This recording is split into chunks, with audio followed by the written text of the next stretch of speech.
to shake. 32 million people here in Tokyo brace themselves for the worst. 8.9 magnitude. Now we know that's a big number. It was the 5th largest earthquake in history. But the real damage comes from the ferocious tsunami that was unleashed. In some areas, the waves reached 40 meters in height, Sweeping up everything in its path, including cars and ships, unable to withstand the strength and the power of the surging water. Japan is located in the Pacific earthquake belt. This means the country is struck by some of the strongest earthquakes and tsunamis in the world. In the past decade, about 30 tropical storms have also hit the country each year. These natural disasters kill on average 100 to 200 people per year and take a huge toll on the country's economy. But learning from painful experience, Japan has built one of the world's best natural disaster response systems, which includes regular disaster preparedness drills and early warning alerts. Japanese engineers and architects have also pushed the boundaries of technology and design to create resilient, disaster-proof buildings.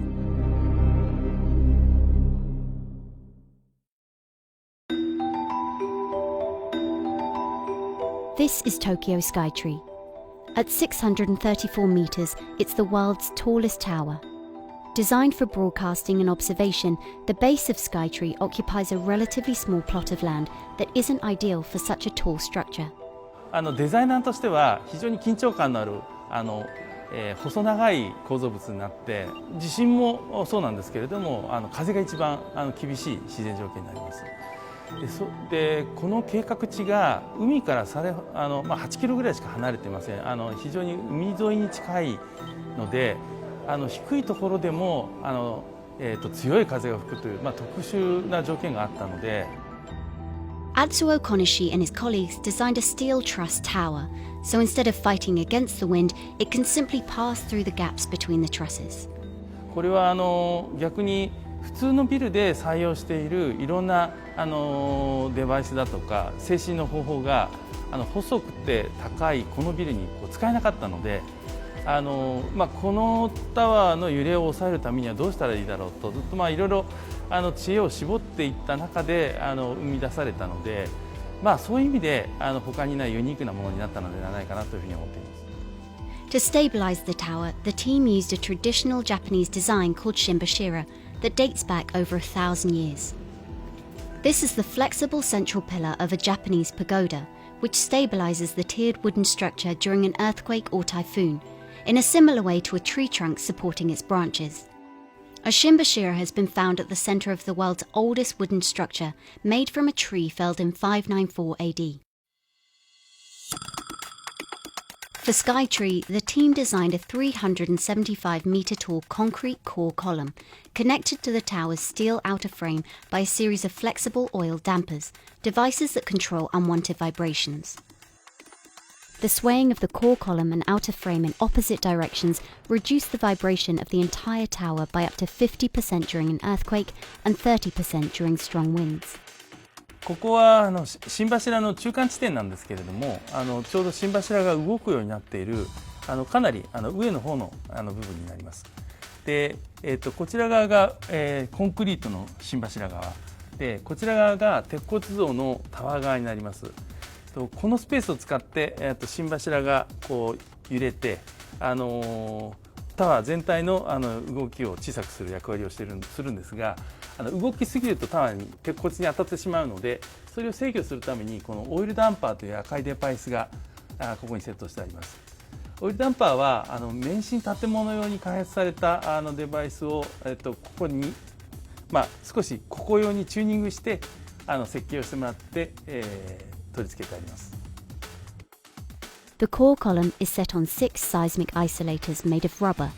These absorb unwanted movement and work together with the oil dampers at various heights. ここは心柱の一番下のところになって、ちょうどですね直径8メートルあるコンクリートの心柱の姿が見やすい場所だと思います。で心柱は直接基礎につけてしまうと非常に傷んでしまうので、こう見てわかるようなゴムで支えて柔らかく置いてあるような形にしてあります。このゴムは免震アイソレーターといって横に動くために鉄板とゴムを5層に積み重ねたものなんですけれども、こういう重いものがですね支えられるようなもので。The top part of Skytree is a broadcasting antenna. To ensure high quality, the antenna needs to stay as stable as possible. So 2 tuned mass damper systems were installed to reduce unwanted vibrations. One is set at an altitude of 625 meters and weighs 25 tons, and the other is at an altitude of 620 meters and weighs 40 tons. When the tower shakes, these 2 dampers act together as reverse pendulums, reducing vibrations caused by wind or an earthquake.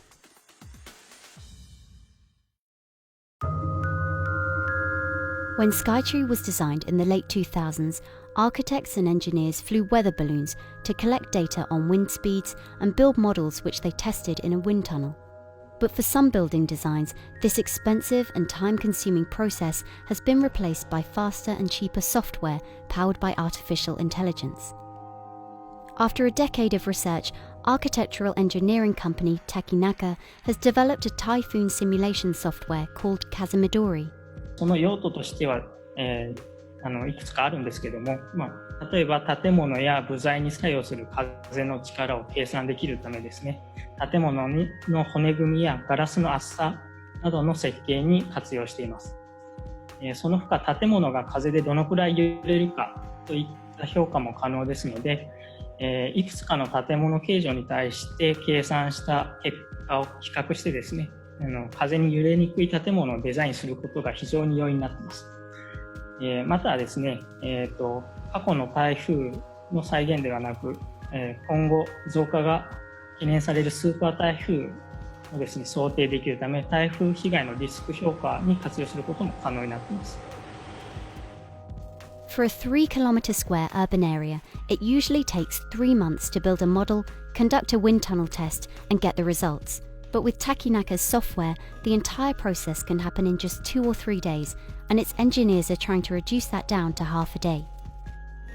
計算精度は、空洞実験と同様レベルぐらいになっておりますし、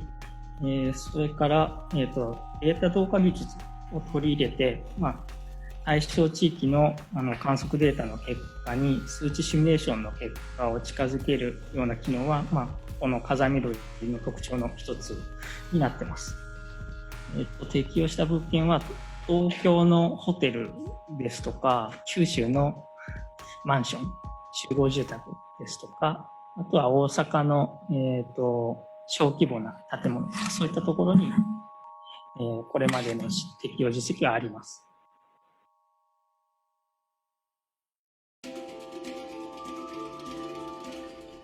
Japanese architects are also experimenting with unconventional building materials for high-rises. Skyscrapers are usually built from concrete or steel because they're strong and cost-effective, but building from wood is more environmentally friendly.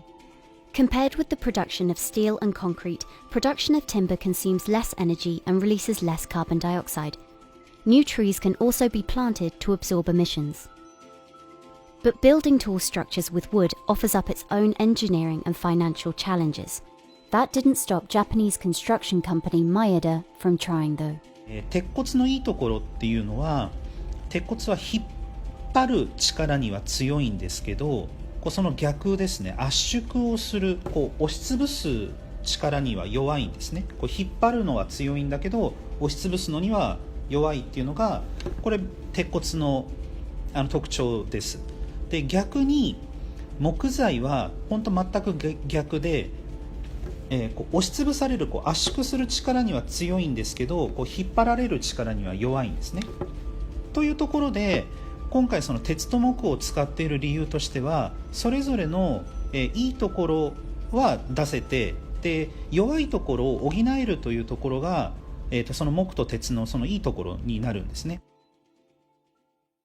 Maeda is going to construct a 13-story wood and steel hybrid office building in Tokyo's Shibuya district. To make the building earthquake-proof, designers came up with a hybrid lattice structure that will support the walls and create a more user-friendly experience. もともと木造、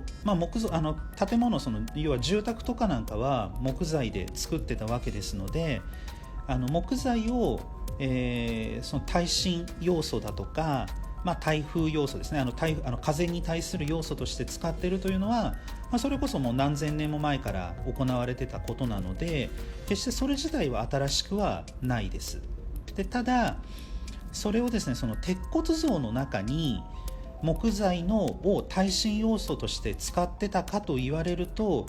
それは今まではなかなか使われてきませんでした。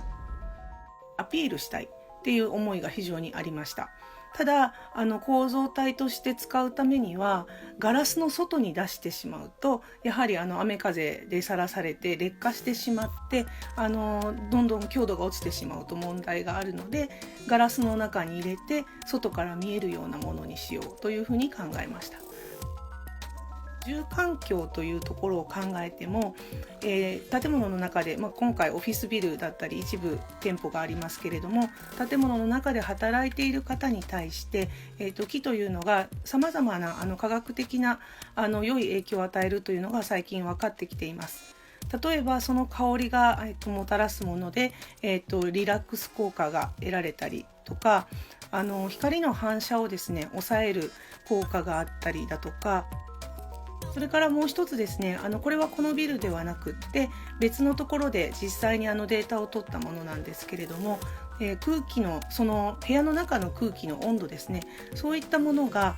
鉄筋コンクリートの建物だと足元がすごく寒くて頭がなんかぼわっとする暑さが冬の暖房の時期にあるんですけれども、そういったものも一律で部屋の中全体を温めるような効果があるということで。These designs and technologies have helped high-rise buildings to withstand typhoons and earthquakes, and now many low-rise buildings in Japan are starting to adopt them as well. Some vulnerabilities still exist, like older buildings constructed before regulations were tightened in 1981.